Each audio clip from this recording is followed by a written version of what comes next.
Queridos, nós vamos refletir um pouco nessa manhã, dentro da consciência missionária, um texto que o Evangelho de Lucas nos traz no capítulo 9.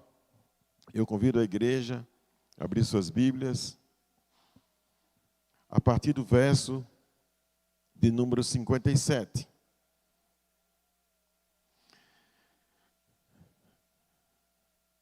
Lucas 9, 57. Diz assim a palavra do Senhor: Indo eles caminho fora, alguém lhe disse: Seguir-te-ei para onde quer que fores. Mas Jesus lhe respondeu: As raposas têm seus covis, as aves do céu ninhos, mas o Filho do Homem não tem onde reclinar a cabeça. A outro disse Jesus: Segue-me. Ele, porém, respondeu: Permite-me primeiro sepultar meu Pai. Mas Jesus insistiu: Deixa os mortos sepultar os seus próprios mortos. Tu, porém, vai e prega o reino de Deus. Outro lhe disse: Seguir-te-ei, Senhor, mas deixa-me primeiro despedir-me dos de casa. Mas Jesus lhe replicou: Ninguém que tendo posto a mão no arado, olha para trás, é apto para o reino de Deus. Oramos outra vez. Pai Santo, que a Tua palavra, que é poderosa, possa nos inspirar mentes e corações, nos transformando na imagem de Cristo. É assim que nós oramos em nome de Jesus. Amém. Como o nosso tempo é mais curto hoje pela manhã, vamos para algumas observações, dispensando aqui a introdução. São 3 diálogos que são desenvolvidos à beira de um caminho. Conversa, às vezes, de viagem, de estrada, é muito salutar. E podemos, certamente, ter um tempo, né? Às vezes, quando eu quero viajar, e é uma viagem muito longa, eu chamo alguém, eu quero conversar com essa pessoa, e é 3, 4 horas de conversa. Isso tem sido muito bom, tanto para orientação, mentoria, discipulado, para pessoas que querem seguir essa proposta de servir ao Senhor de tempo integral na missão de Deus.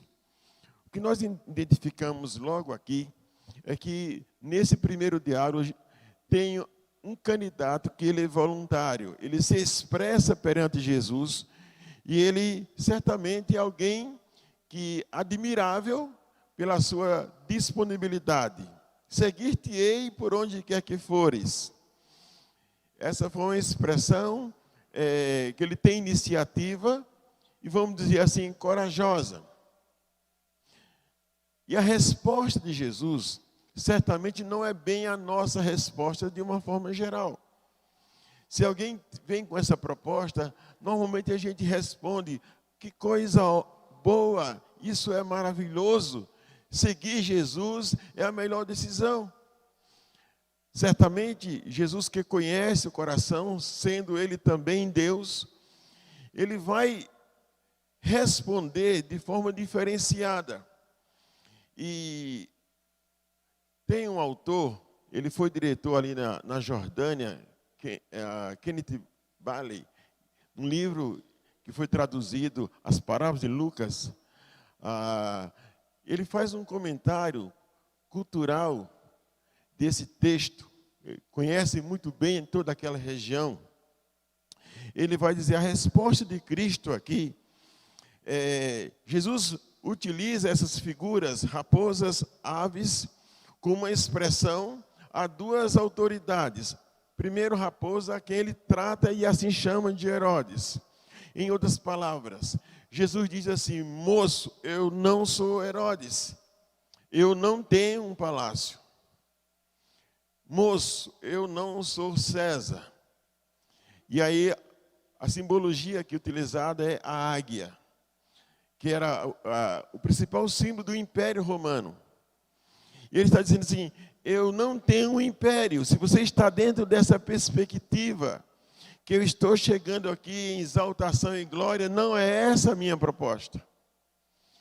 Por fim, ele diz: eu não tenho nem onde dormir hoje. E se você olhar o contexto imediato histórico, Jesus passa por uma aldeia dos samaritanos, aonde eles rejeitam dar a Jesus guarida. Simplesmente, eles são quase que expulsos daquela comunidade. Veja bem, a proposta aqui é cruz. A missão, ela é atraente. Caminhar com Jesus, irmãos, é um aprendizado exuberante. Mas o texto nos exorta a refletir o preço. Considere as implicações do seguir Jesus. Queremos seguir Jesus na perspectiva do ganho. Não queremos seguir Jesus dentro da perspectiva da perda. Perder é um verbo que não mais conjugamos. No mundo secularizado, queremos fazer as opções sempre dentro da perspectiva de ganhar. Cristo nos exorta, e como Ele é fiel, sincero e íntegro, Ele não engana ninguém, nunca enganou. A Bíblia narra, queridos irmãos, que depois de multiplicar pão e peixe, já havia uma certa multidão. E aquela multidão estava seguindo a Cristo, o texto vai revelar, ora, nós estamos sendo beneficiados. Jesus repreende aquela multidão que vocês estão me seguindo porque vocês comeram pão e peixe. E ele repreende e a turma vai embora. Quantos estão caminhando dentro do cristianismo, dentro dessa perspectiva? Ao ponto que só ficaram os 12. E ele olha para os 12 e diz assim, vocês também querem ir embora? Ele sempre foi muito transparente. Para onde nós iremos? Assim eles responderam. Precisamos entender que o Senhor nos convoca a segui-lo na perspectiva de perder. A Igreja Presbiteriana no Brasil comemora agora 160 anos. E o ministério de Simon, se não me falha a memória, não foi mais do que 8 anos. Jovem missionário que parte cedo. Perspectiva de perder. Precisamos, irmãos, se queremos dar continuidade, não há como. Temos a consciência que o modelo de Jesus é o mesmo. Filipenses capítulo 2, o apóstolo Paulo, escrevendo àquela igreja, ele diz assim, tende o mesmo sentimento, seja do mesmo parecer. Algumas versões dizem assim, tem a mesma atitude. Mas no original, quer dizer assim, deseje para você o que Deus Pai desejou para Jesus. Sendo Ele Deus, não julgou como usurpação ser igual a Deus. Ele entra no processo de esvaziamento. Torna-se homem, e não apenas homem. Torna-se servo, e não apenas servo. Torna-se maldito, e vai à cruz. Tende o mesmo desejo. O segundo diálogo, esse rapaz, ele não é voluntário, ele é recrutado. E o texto diz, segue-me. E ele responde, permite-me primeiro sepultar meu pai. Um detalhe aqui, Jesus não está caminhando para o velório, ele está indo para Jerusalém, isso é uma viagem. Logo, o pai desse rapaz, ele não havia morrido. O que ele está dizendo aqui é, eu preciso observar toda a boa tradição judaica. E a boa tradição judaica nos ensina que temos que servir aos pais até a morte. Isso traria muita honra. Claro, irmãos, era uma cultura patriarcal. E ele está justificando, irmãos, dentro das boas tradições. A resposta de Jesus é que boas tradições comparadas ao imperativo do reino, à urgência do reino, não tem valor. O reino aqui é colocado de forma imperativa. Deixa os mortos sepultar os seus próprios mortos.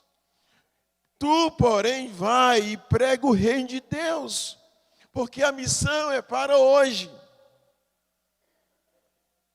Estávamos aí, eu e o Marcos, no fórum aqui em Serra Talhada, sobre as melhores práticas de evangelização e trabalho missionário, como também uma consulta dos povos indígenas.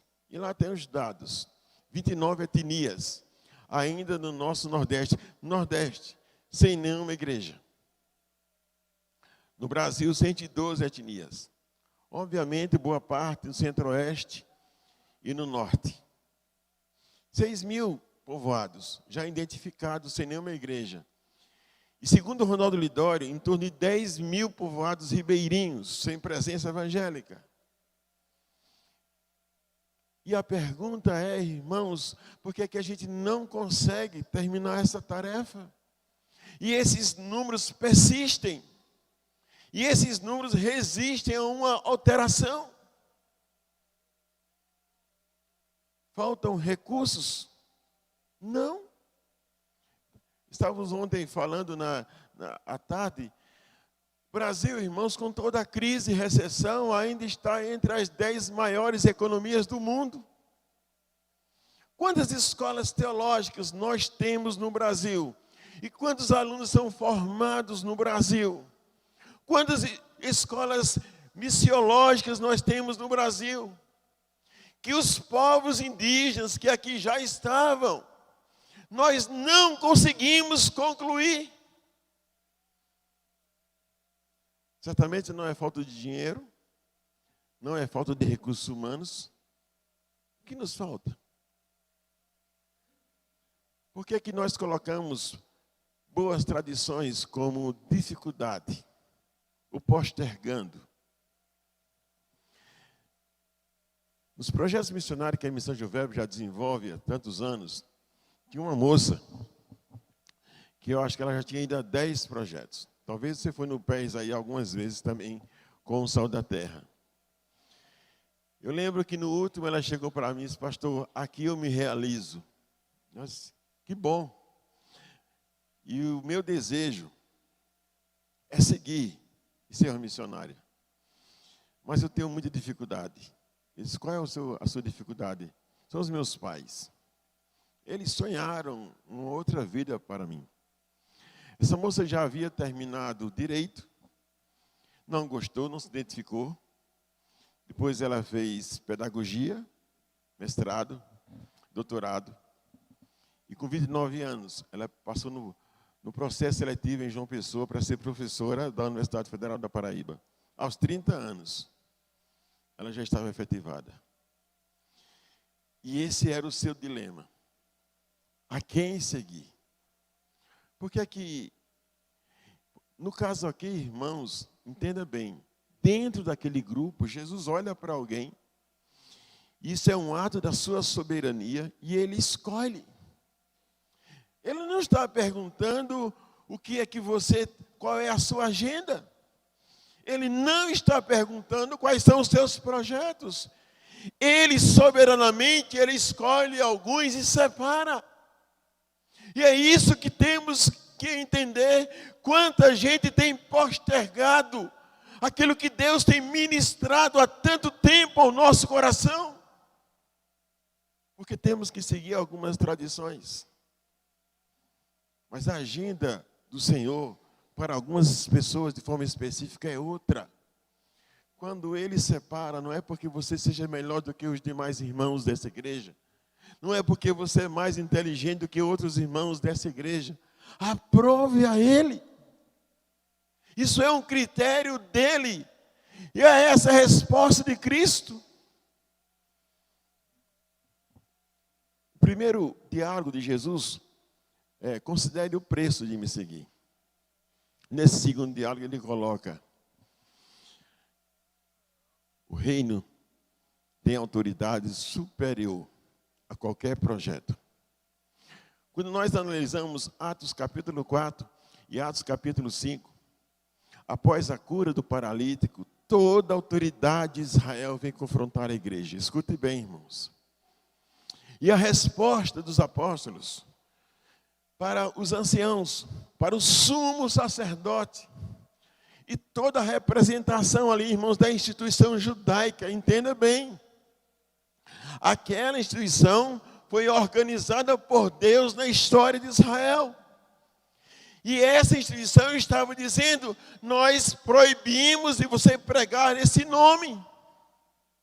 E a resposta de Pedro é: você acha que é justo deixar de obedecer a Deus do que aos homens? A instituição judaica, ela foi agora desconsiderada. E a igreja frontalmente foi desobedecer. Aliás, irmãos, a missão ela é imperativa em qualquer contexto.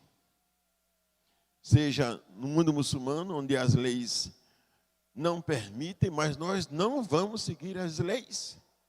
Seja no mundo ateísta, Coreia do Norte, nós não vamos seguir as leis. Seja de qualquer autoridade que venha se contrapor à missão de Deus. Ela é imperativa. Quantos de nós temos postergado? E aí eu falo de forma pessoal, para algumas pessoas nesse lugar, o que Deus já colocou há muito tempo no seu coração. Mas por alguma razão, todo esse desejo que Deus já gerou no seu coração tem sido sufocado. O terceiro diálogo, irmãos, outro disse, esse também é voluntário: seguir-te-ei, Senhor, para onde... Seguir-te-ei, Senhor, mas deixa-me primeiro despedir-nos de casa. Jesus, que sonda o coração, diz: ninguém que tendo posto a mão no arado, olha para trás, é apto para o reino de Deus. Qual é o conflito deste jovem? Lealdade. Nesse caso aqui, ele precisava chegar em casa. Ele não é, vamos dizer assim, na nossa cultura, que você tem maior de 18 anos, vai seguir o seu curso, e etc, etc. Eu lembro que uma vez eu estava num projeto missionário e vi uma família de americanos. Na verdade, eram brasileiros, mas os seus filhos já haviam nascido lá. E conversando com essa família, e fazendo contraste do contexto e o pensamento sobre a educação dos filhos, com relação, especialmente aqui no nosso Nordeste, a irmã falou um caso de um jovem que foi estudar, e nos Estados Unidos você vai morar, né, no campus que você estuda, e por alguma razão aquele jovem precisou fazer uma pesquisa, que era exatamente uma pesquisa acadêmica, onde seus pais moravam.